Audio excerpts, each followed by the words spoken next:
Good morning everyone.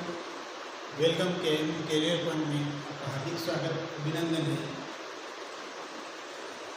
Hello friends, सबसे पहले class को स्टार्ट करने से पहले एक बार क्लास को शेयर सब्सक्राइब कर दीजिए ताकि हर स्टूडेंट तक क्लास पहुंच जा सके। इसके बाद में अपन क्लास को स्टार्ट करते हैं।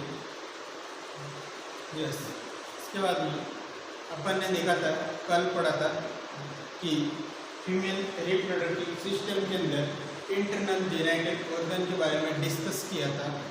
आज अपन पढ़ रहे GTPL स्कोर या obstetrical history collection.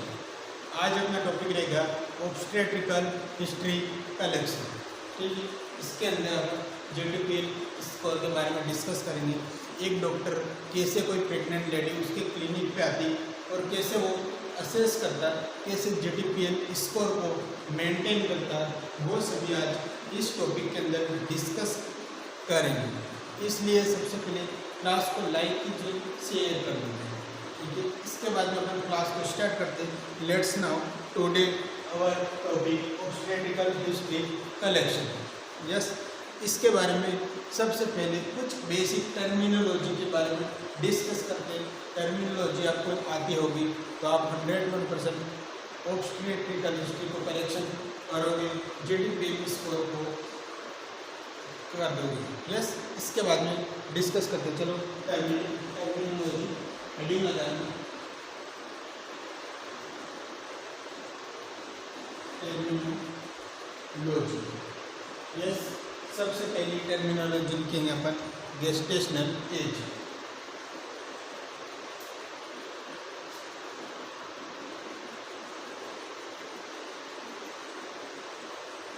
Gestational age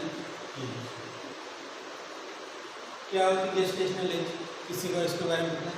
yes, gestational age means pregnancy का टाइम ड्यूरेशन। प्रेगनेंसी का टाइम ड्यूरेशन ये नॉर्मल लैंग्वेज में बात की प्रेगनेंसी का टाइम ड्यूरेशन गेस्टेशनल है, बट इसको एक प्रॉपर डेफिनेशन की बात करें तो कहाँ से? LMP से, first day of LMP to first day of LMP से लेके इतना साथ में first day of LMP last menstrual cycle तो कहाँ तक? 14 वीक का जो टाइम ड्यूरेशन होता है उसको अपन बोलते हैं गेस्टेशनल एज। कहाँ? फर्स्ट डे ऑफ LMP से लेके 14 वीक का जो टाइम ड्यूरेशन होता है उसको बोलते हैं अपन गेस्टेशनल एज। अगर यहाँ पर गेस्टेशनल एज पूछे कि डे के अंदर कितनी होती है 280 डेज। कितनी होती है? 280 डेज गेस्टेशनल एज होती है। Yes, first day of last menstrual period से काउंट करेंगे। ओके, इसके बाद में नेक्स्ट टर्मिनोलॉजी के बारे में डिस्कस करते हैं। ओवुलेटरी एज, पहली गेस्टेशनल एज होगी, सेकेंड लिखना ओवुलेटरी एज।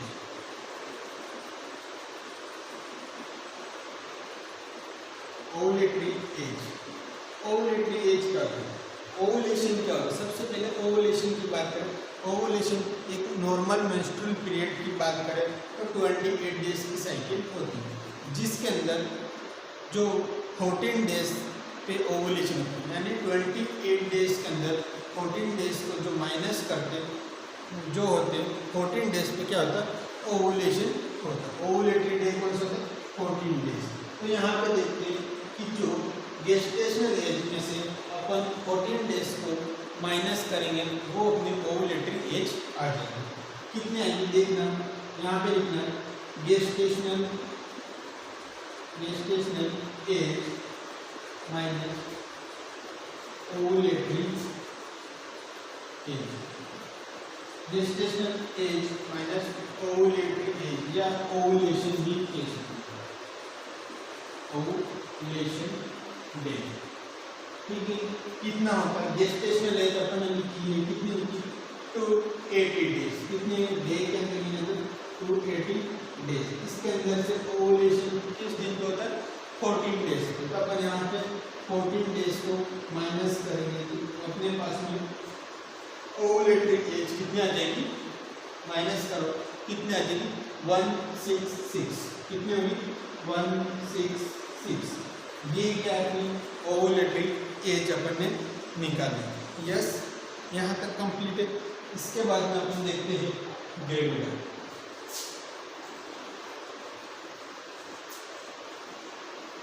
तीसरी डेफिनेशन है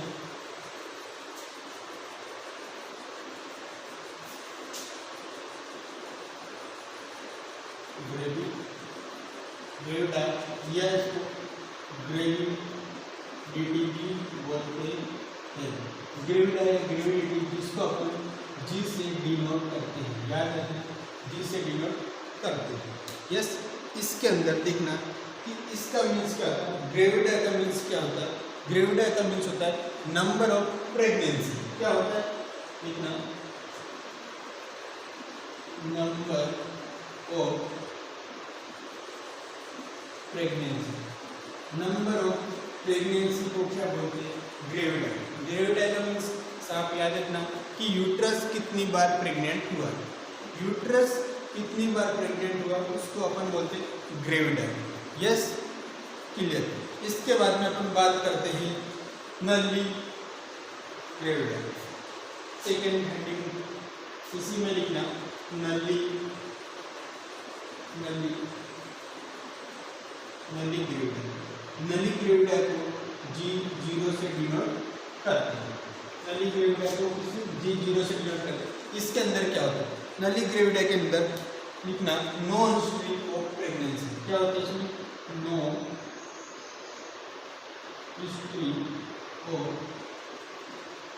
प्रेगनेंसी, यानी इसमें प्रेगनेंसी से रिलेटेड कोई भी हिस्ट्री नहीं होती, उस वुमन को अपन बोलते हैं नली ग्रेविडा। यानी यूट्रस एक भी बार प्रेग्नेंट नहीं होता, उसको बोलते हैं नली ग्रेविडा, जिसको G0 से डिनोट करते हैं। इसके बाद में आता हूँ प्राइमरी ग्रेविडा। नेक्स्ट लिखना primary gravida. Primary gravida, primary gravida का मीन्स होता है, प्राइमरी ग्रेविडा को G1 से डिनोट करते हैं। यस, इसके अंदर क्या होता है कि यूट्रस नंबर ऑफ प्रेगनेंसी को G1 का, नो हिस्ट्री ऑफ प्रेगनेंसी को G0 का, और G1 अपन कहेंगे कि अगर यूट्रस एक बार प्रेग्नेंट हुआ हो। Yes, one time pregnancy conceive, one time pregnancy, one time pregnancy, इसको अपन कहेंगे प्राइमरी ग्रेविडा। साथ में यहीं पे लिख लेते हैं मल्टी ग्रेविडा। मल्टी ग्रेविडा का मीन्स होता है, लिखना साथ में मल्टी ग्रेविडा। मल्टी ग्रेविडा को G2 से G2 ने G3 से डिनोट करते हैं। यस, मल्टी ग्रेविडा यानी ऐसी प्रेगनेंसी, ऐसी प्रेगनेंसी कितनी बार प्रेग्नेंट हुई, 2 या 3 बार, 2 या 3 बार प्रेग्नेंट हुई हो मदर, उसको बोलते हैं मल्टी ग्रेविडा। यस, यहाँ पे लिखा वन टाइम प्रेगनेंसी, यहाँ पे आ जाएगा 2 और 3 टाइम प्रेगनेंसी, 2 और 3 टाइम प्रेगनेंसी कंसीव होगी, इसको बोलते हैं मल्टी ग्रेविडा। क्लियर यहाँ तक? यस। इसके बाद में आप पढ़ते हैं grand multi gravida. Grand multi gravida, जिसको अपन G4 से डिनोट करते हैं।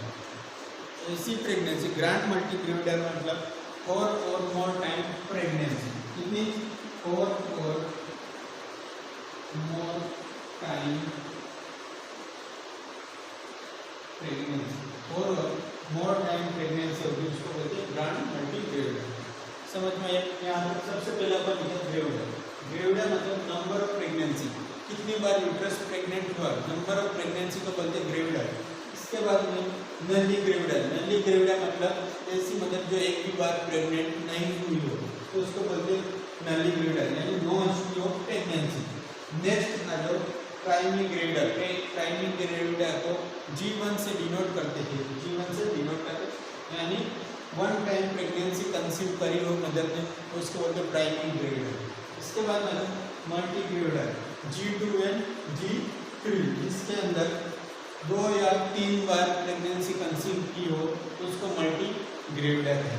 Next grand multi gravida, grand multi gravida में 4 या मोर टाइम प्रेगनेंसी कंसीव करी हो तो उसको बोलते हैं grand multi ग्रेविडर।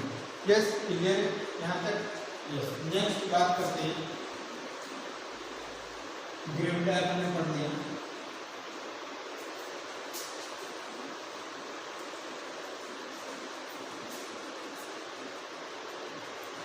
Adding pair, next है पेयर, पेरा या पेरिटी, पेरा या पेरिटी। इसमें लिखना नंबर ऑफ प्रीवियस प्रेगनेंसी। पेरा का मीन्स क्या होता है? Number of previous pregnancy.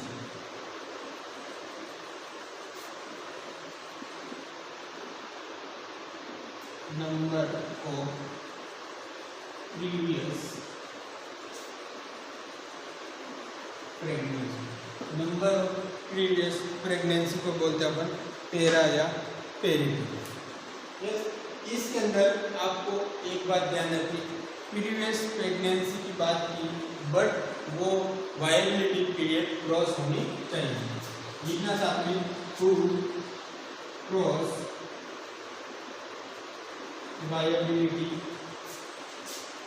Period, to cross viability periods. Viability periods का मीन्स होता है कि ऐसा टाइम ड्यूरेशन जिसके बाद में जो बेबी होता है वो सर्वाइव कर सकता है, इसको सर्वाइव कर सकता है।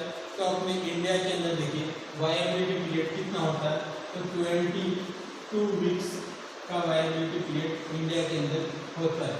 यानी 22 वीक के बाद अगर प्रेगनेंसी टर्मिनेट होती है या डिलीवर होता है तो उस बेबी को अपन बचाया जा सकता है। यस, पेरा की डेफिनेशन ये है, नंबर ऑफ प्रीवियस प्रेगनेंसी जो क्रॉस कर रही है उसको वायबिलिटी पीरियड को क्रॉस कर रही है, ऐसी प्रेगनेंसी को बोलते हैं पेरा या पेरिटी। क्लियर? यस। इसके बाद में आ जाओ नली पेरा,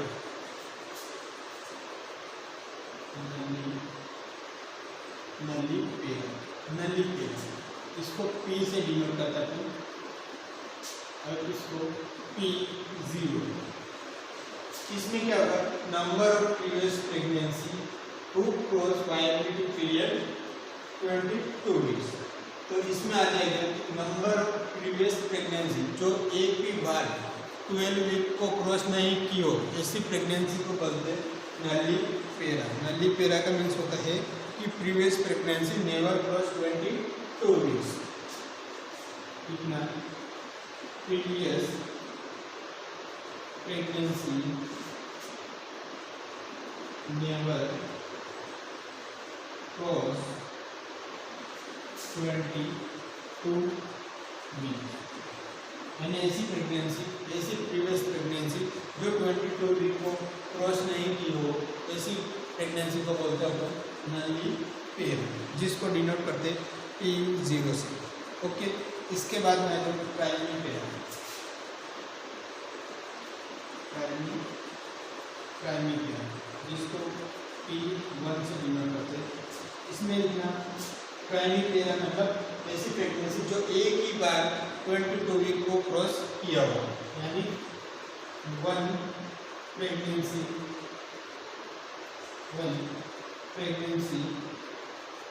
क्रॉस 22 वीक्स, एक ही प्रेगनेंसी में 22 वीक क्रॉस हो उसको बोलते हैं अपन प्राइमरी पेरा।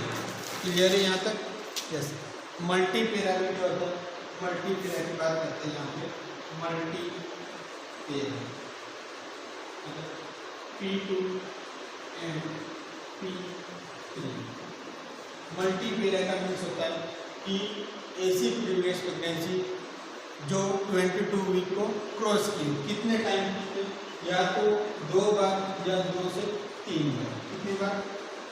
2, 4, 3 टाइम, 2 और 3 टाइम कितनी क्रॉस की? 22 वीक को क्रॉस किया, 2 प्रेगनेंसी या 2 से 3 प्रेगनेंसी क्रॉस की, और उसको बोलते हैं हम मल्टीपेरा। क्लियर है यहाँ तक? आगे बढ़े। यस, नेक्स्ट आ जाओ grand multipara. Grand multipara, grand multipara, grand multipara को बोलते करके P4, ग्रांड मल्टीपेरा। यस, ऐसी प्रेगनेंसी 4 या 4 से ज़्यादा बार वायबिलिटी पीरियड को क्रॉस की हो, 4 और मोर प्रेगनेंसी, कितनी 4 और मोर प्रेगनेंसी टू क्रॉस कितनी मोर देन 22 वीक्स, इस प्रेगनेंसी को बोलते हैं ग्रांड मल्टीपेरा। क्लियर यहाँ तक? यस, अपन ने देखा कि पेरा या पेरिटी, पेरा का मीन्स होता है कि number of previous pregnancy who cross 22 weeks, viability period को क्रॉस करने वाली प्रेगनेंसी को पेरा कहेंगे। इसके बाद में देखा अपन नल्ली पेरा, ऐसी प्रेगनेंसी जो एक भी बार 22 वीक क्रॉस नहीं किया। इसके बाद में देखा प्राइमरी पेरा। प्राइमरी पेरा में मीन्स होता है कि प्रेग्नेंट हुई मदर लेकिन एक ही बार 22 वीक्स को क्रॉस किया हो, प्राइमरी पेरा के बाद। इसके बाद में देखा प्राइमरी पेरा के बाद मल्टी पेरा। मल्टी पेरा में क्या होता है कि ऐसी प्रेगनेंसी जो 2 या 3 बार 22 वीक को क्रॉस किया हो, तो मल्टी पेरा। इसके बाद में देखा हमने ग्रांड मल्टीपेरा। ग्रांड मल्टीपेरा का मीन्स होता है कि 4 या 4 से ज़्यादा बार अगर प्रेगनेंसी 22 वीक को क्रॉस की हो तो उसको बोलते हैं ग्रांड मल्टीपेरा। यहाँ तक क्लियर है? यस। इसके बाद की बात करते हैं अपन preterm. Preterm delivery किसको बोलते हैं?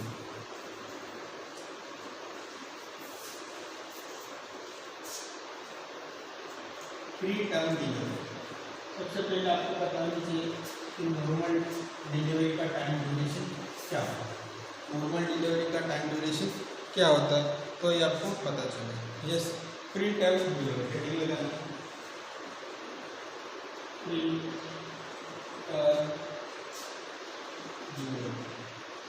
प्री टर्म डिलीवरी को टी से अपन डिनोट करते हैं। प्री टर्म डिलीवरी यानी ऐसी डिलीवरी जो बिफोर 37 वीक से पहले अगर फीटस का डिलीवरी हो, बिफोर 36 वीक से पहले, बिफोर 36 वीक पहले अगर डिलीवरी होती है, सॉरी 37 वीक, बिफोर 37 वीक अगर किसी बेबी की डिलीवरी होती है तो इसको बोलते हैं preterm delivery. 36 week normal time duration की बात करते हैं डिलीवरी का तो कितना रहता है? 37 से लेकर 42 वीक्स प्रेगनेंसी का टाइम ड्यूरेशन रहता है। टर्म डिलीवरी इस कंडीशन में होनी चाहिए, बट यहाँ पे क्या हो रहा है 37 से पहले डिलीवरी हो रही तो इसको बोलते हैं प्री टर्म डिलीवरी। यहाँ तक क्लियर है? यस। इसके बाद में जो टर्म डिलीवरी, एक बात यहाँ देख लेना कि प्री टर्म डिलीवरी किसको कहेंगे? अगर डे के अंदर पूछे तो कितने हो गए डे के अंदर? 259 डे, यानी बिफोर 259 डेज से पहले अगर इस डिलीवरी 259 दिन से पहले डिलीवरी होता तो प्री टर्म डिलीवरी कहेंगे। यस। इसके बाद में अपन बात करते हैं टर्म डिलीवरी।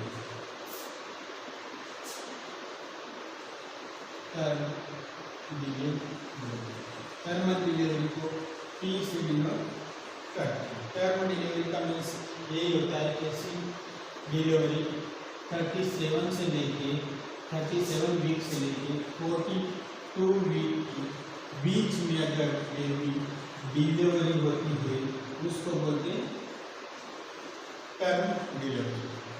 अंडरस्टैंड? 37 वीक से 42 वीक के बीच में अगर डिलीवरी होती है तो उसको बोलते हैं टर्म डिलीवरी।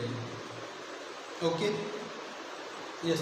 अगर डे में पूछे तो 259 से लेकर 294 डे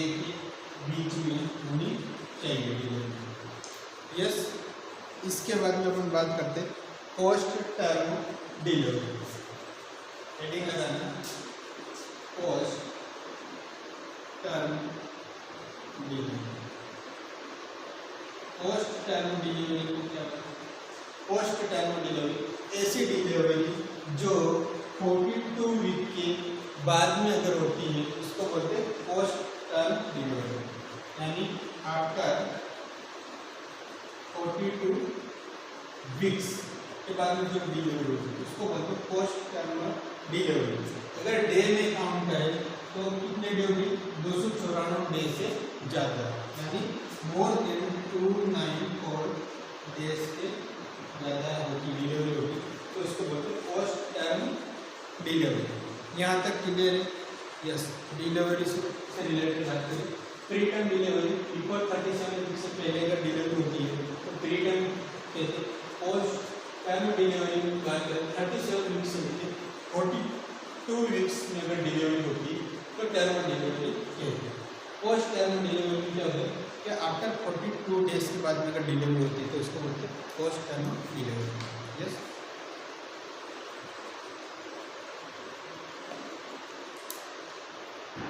नेक्स्ट हेडिंग लगाना अबॉर्शन।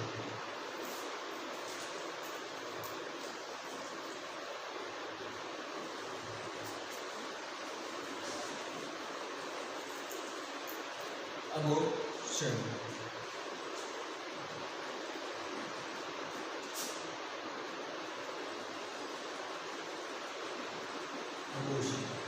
अबॉर्शन को ए से अपन डिनोट करते हैं। अबॉर्शन का मीन्स होता है expulsion of fetus, expulsion of foetus before 22 weeks. Definition लिखना, expulsion of foetus before 22 weeks. अगर बेबी का एक्सपल्शन हो जाना या बेबी टर्मिनेट हो जाता है तब बिफोर 22 वीक से पहले तो उसको बोलते हैं अबॉर्शन। अपन ने बात करी थी पैरा के अंदर क्या होता है कि पैरा में क्या होता है आफ्टर 22 वीक के बाद में अगर कोई डिलीवरी होती है तो वो पैरा में काउंट होती है। ठीक है। तो अबॉर्शन की बात करें तो बिफोर 22 वीक से पहले ही बेबी का टर्मिनेट हो जाता है उसको बोलते हैं अबॉर्शन। अगर अकॉर्डिंग WHO के अनुसार वेट भी पूछे तो कितना होता है? किलो 500 ग्राम वेट होना चाहिए अकॉर्डिंग टू WHO। जो बेबी पास आउट हुआ वो उसका वेट भी 500 ग्राम से कम होना चाहिए। और बता देता हूँ कि जो डेड फीटस पास आउट होता है अबॉर्शन के थ्रू उस फीटस को अपन बोलते हैं अबॉर्टस। क्या बोलते हैं? अबॉर्टस। अबॉर्टस कहते हैं। यस, अबॉर्टस। नेक्स्ट आ जाओ स्टिल बर्थ। अबॉर्शन के लिए एक्सपल्शन ऑफ फीटस या terminate of foetus before 22 week से पहले। ठीक। वेट कितना होना चाहिए? 500 ग्राम से कम होना चाहिए। और जो फीटस डेड बेबी डिलीवर होता है उस बेबी को अपन बोलते हैं अबॉर्टस कहते हैं। याद। इसके बाद में जो still birth. Still birth means क्या होता है? Still birth,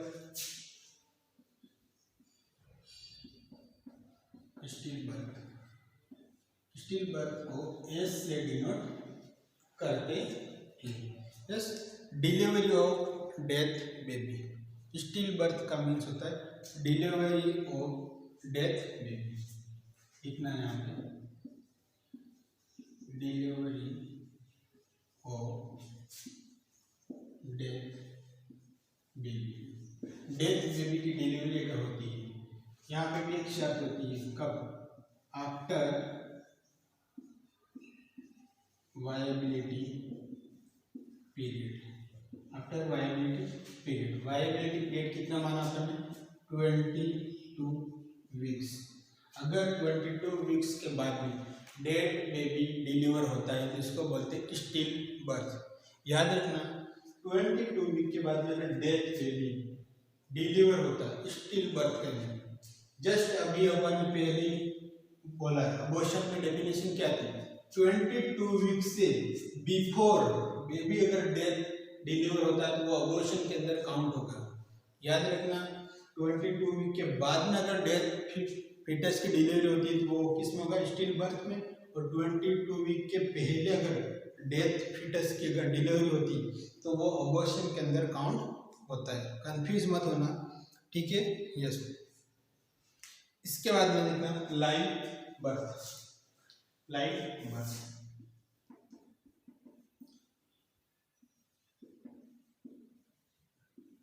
live birth means जिंदा बच्चा जन्म लेता है। लाइव बर्थ जो सर्वाइव करता हो, डिलीवरी के बाद में सर्वाइव कर रहा, उसके सभी नॉर्मल पैरामीटर होगा, उसको अपन बोलते हैं लाइव बर्थ। ठीक है, यहाँ तक कंप्लीट है। यस, ये अपन ने कुछ टर्मिनोलॉजी के बारे में डिस्कस किया। ठीक, अब अपन बात करते हैं मेन टॉपिक पे आते हैं, GTPTL score. GTPTL score, GTPTL score लिखना GTPTL।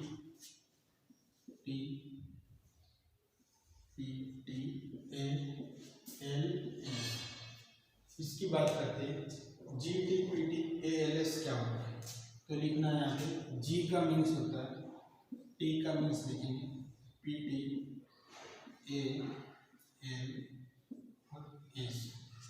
बात करते सबसे पहले G, अपन ने टर्मिनोलॉजी के बारे डिस्कस किया था। G मीन्स क्या होता है, ग्रेविडा। G means gravida.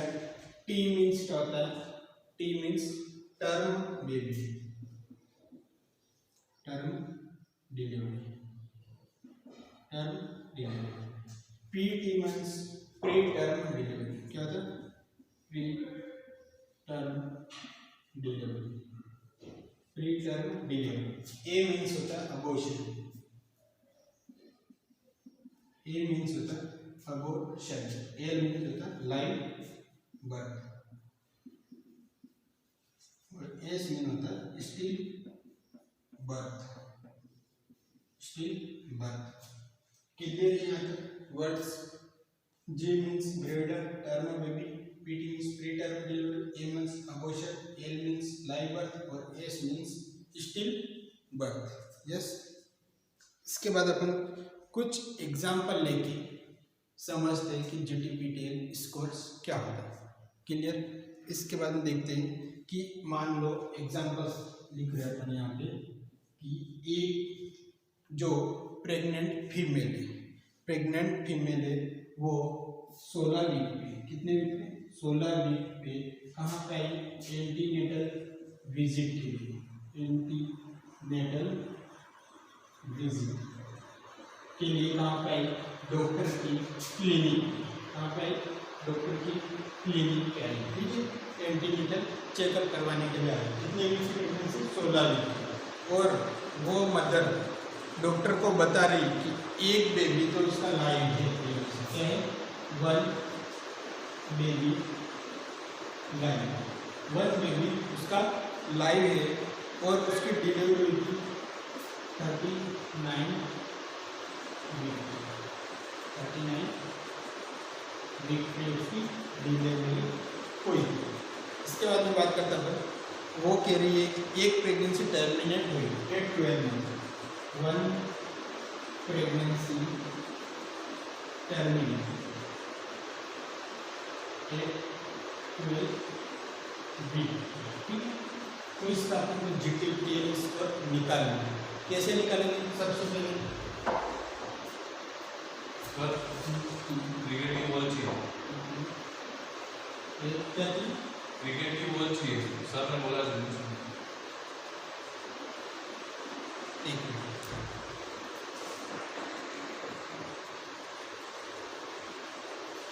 इस अपन GTPTL निकालेंगे, GTPTL ये इस पर निकालना है।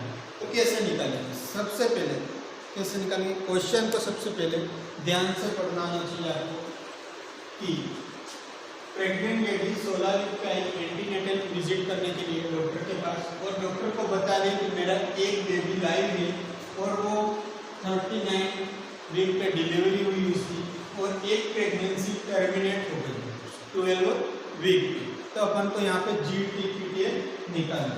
G मीन्स यहाँ पे लिखा है ग्रेविडा।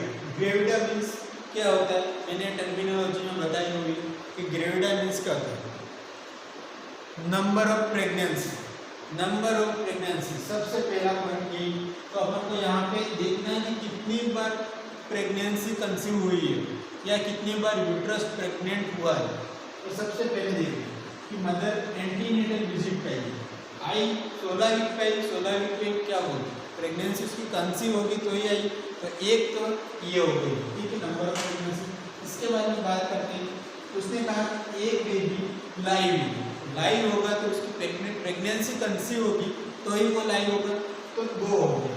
इसके बाद में उसने कहा कि एक प्रेगनेंसी टर्मिनेट होगी, मतलब टर्मिनेट तो हुई 12 वीक पे, बट यूट्रस तो प्रेग्नेंट हुआ ही था, या नंबर ऑफ प्रीवियस प्रेगनेंसी की बात करें तो प्रेगनेंसी तो कंसीव हुई थी, तो यहाँ पे हो गई 3, मतलब जी कितना हो गया, जी मीन्स 3, ग्रेविडा 3 लिखा है, ठीक है। अब अगर टी मीन्स होता है टर्म डिलीवरी। इस क्वेश्चन में देख के बताओ कि टर्म डिलीवरी कितनी है। सबसे पहले टर्म डिलीवरी की डेफिनेशन आपको आनी चाहिए कि ऐसी डिलीवरी 37 वीक से लेके 42 वीक के बीच में अगर डिलीवरी होती है तो उसको बोलते हैं टर्म डिलीवरी। तो यहाँ पे देखो फर्स्ट 16 वीक पे, तो ये तो टर्म हो गई। वन बेबी लाइव 39 वीक पे डिलीवरी, 39 वीक, तो ये अब क्या हुई, टर्म डिलीवरी हुई।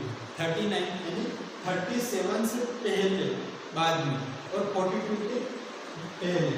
39 यानी टर्म डिलीवरी एक हुई और ये तो 12 वीक पे ये तो टर्म हो गई। तो यहाँ पे बात करते टर्म डिलीवरी कितनी हुई, 1, टर्म डिलीवरी 1। अब बात करते हैं पी की बात करते हैं। पी मतलब प्री टर्म डिलीवरी, यहाँ पे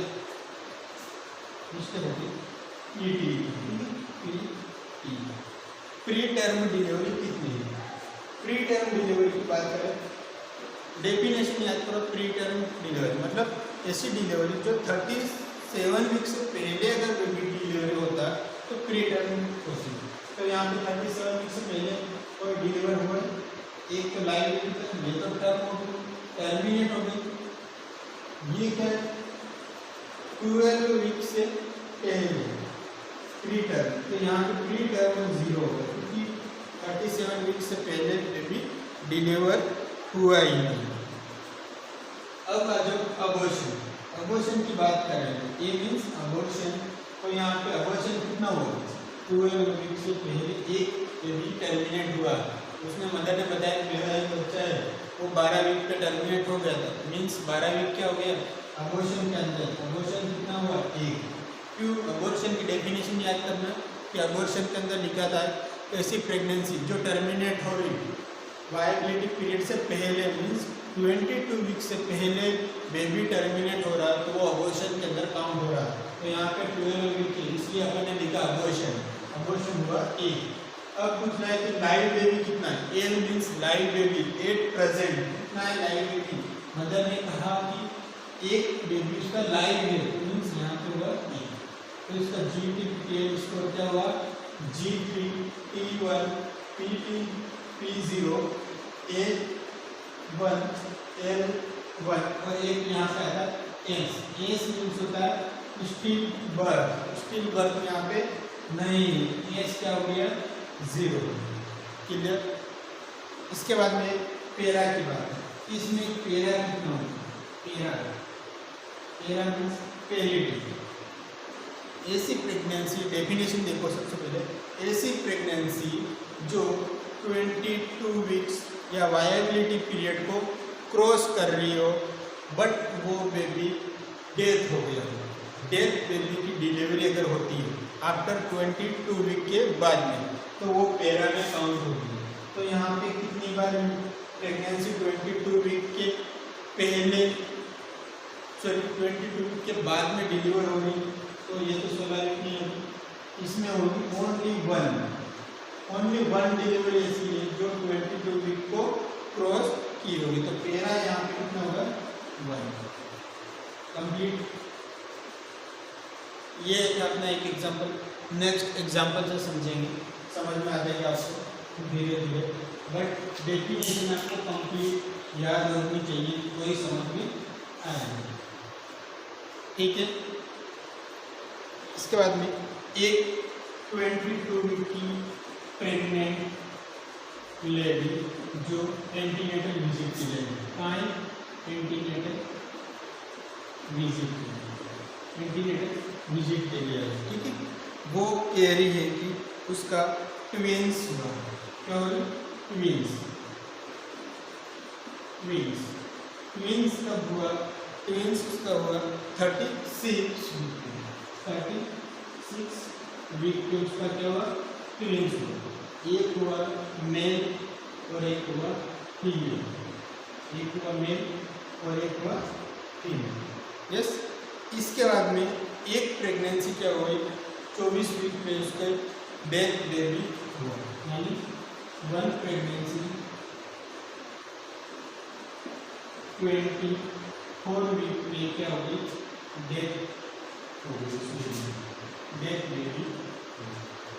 यस, क्या हुई, एक प्रेगनेंसी टर्मिनेट हो गई, क्या हुई, टर्मिनेट हो गई, कब हुई, 22 वीक में, और वो बेबी मरा हुआ बच्चा है।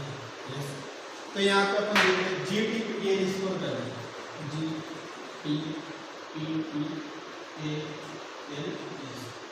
G मतलब ग्रेविडर कितने बार यूट्रस प्रेग्नेंट हुआ, एक बार। यहाँ पे ट्विंस मतलब एक बार, 2 हो गया, और प्रेगनेंसी टर्मिनेट हुई 3 बार, तो G कितना हो गया, 3 टाइम। ट्विंस लिखा है, ट्विंस 2 होते हैं, बट एक ही बार प्रेगनेंसी कंसीव होती है, उसमें ट्विंस होते हैं। ऐसा नहीं कि यहाँ पे 2 हो जाएगा, 2 नहीं होगा। ट्विंस का मीन्स बच्चे 2 हो सकते हैं, लेकिन प्रेगनेंसी एक ही बार कंसीव हुई है। तो यहाँ पे G3 हो गया। T मीन्स टर्म, कितना टर्म, 36 वीक पे मेल और फीमेल डिलीवर हुआ था। 36 वीक क्या एक टर्म डिलीवरी होती, नहीं, ये प्री टर्म डिलीवरी, तो टर्म डिलीवरी 0, यहाँ पे कोई भी टर्म डिलीवरी नहीं हुई।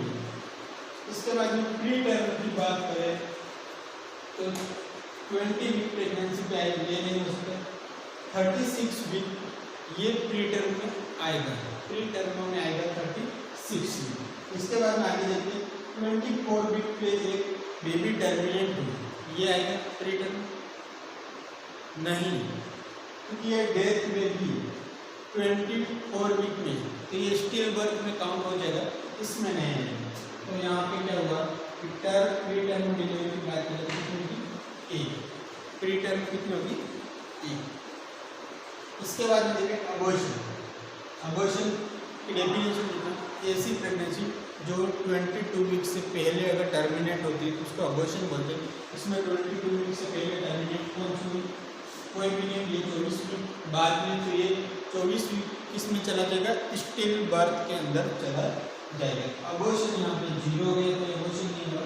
लाइव बर्थ की बात करें एट प्रेजेंट, तो यहाँ पे कितने, एक मेल और एक फीमेल ट्विंस थे, 8 प्रेजेंट बच्चे की बात कर रहे हैं यहाँ पे, तो कितने हो गए, 2 लाइव बर्थ, यानी लाइव बेबी कितने, 2। क्लियर, यहाँ तक समझ में आया। स्टिल बर्थ की बात करें, यानी मरा हुआ बच्चा जो 22 वीक प्रेगनेंसी क्रॉस की हो और उसके बाद में डेथ बेबी की डिलीवरी होती है, तो स्टिल बर्थ में है, तो यहाँ पे स्टिल बर्थ होगा। 1 प्रेगनेंसी टर्मिनेट 24 वीक्स डिलीवरी, यानी 24 वीक पे एक प्रेगनेंसी टर्मिनेट हो गई, मतलब स्टिल बर्थ कितना हो गया, 1, तो इसका GTPA स्कोर कितना हो गया, ये हो गया। क्लियर, यहाँ तक। यस, इसके बाद में अपन देखते हैं पेरा। अगर इसकी पेरा की बात करें, पेरा मीन्स होता है कि ऐसी प्रेगनेंसी जो 22 वीक को क्रॉस की हो, तो कितनी प्रेगनेंसी है जो 22 वीक को क्रॉस करे, ये होगा नहीं, क्योंकि ये प्रीवियस प्रेगनेंसी की बात करें। पेरा में डेफिनेशन देखना, ऐसी प्रीवियस प्रेगनेंसी जो 22 वीक क्रॉस कर लेगी, तो ये तो अभी वाली लेटेस्ट चल रही, इसमें एक बार हुई और यहाँ पे 2 बार, ये भी क्या है 22 वीक को क्रॉस किया होगा, यूट्रस 22 वीक को क्रॉस किया होगा, तो यहाँ पे पेरा कितनी होगी 2, क्लियर, पेरा 2। ऐसे GDPTL स्कोर निकालते हैं।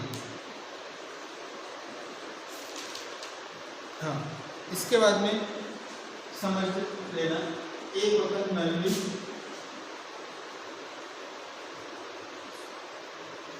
कुछ डॉक्टर होते हैं वो क्या करते हैं, कुछ डॉक्टर होते हैं वो ऐसे लिखते हैं जैसे PA+B, इसका मीन्स होता है, A मीन्स होता है क्या होता है, A मीन्स होता है अबॉर्शन, सॉरी A मीन्स होता है number of pregnancy, number of pregnancy, और B मीन होता है अबॉर्शन। हर डॉक्टर अलग अलग लिखता है, उनके जो भी रोल्स होते हैं उसके अनुसार लिखते हैं, लेकिन GDPTL इसको इस टाइप से निकालते हैं। आई होप इस क्लास को समझ में आया होगा। सबसे पहले मैं यही कहना चाहता हूँ, आप इस डेफिनेशन को सबसे पहले क्लियर याद कीजिए। डेफिनेशन अगर याद होगी तो आप आसानी से, जैसे जो एग्ज़ाम के अंदर GDPTL स्कोर वाले जो क्वेश्चन आते हैं उसको आसानी से सॉल्व कर सकते हैं। इसलिए क्लास को लाइक कीजिए, शेयर कीजिए, और इस क्लास को आपको समझ में आएगा तो कुछ रिव्यू बताइए, कमेंट्स कीजिए रिव्यू के अंदर, ताकि हम अपनी क्लास को आसानी से अच्छी मॉडिफाई कर सकें। थैंक यू सो मच, मिलते हैं। और एक बात सुन लेना, हमारा साथी, हमारा स्टाफ साथी जो योगेंद्र सर आपकी पीडियाट्रिक की क्लासें रेगुलर ले रहे हैं, तो उस क्लासों पे भी आप फोकस करें और इम्पोर्टेंट CHO के एग्ज़ाम से लिए पीडियाट्रिक, OBG, कम्युनिटी और न्यूट्रिशन, ये ऐसे जो कुछ सब्जेक्ट होते हैं वो बहुत ही मायने रखते हैं, इसलिए इन सब्जेक्ट के ऊपर ज़्यादा फोकस करें। Thank you so much. Class को लाइक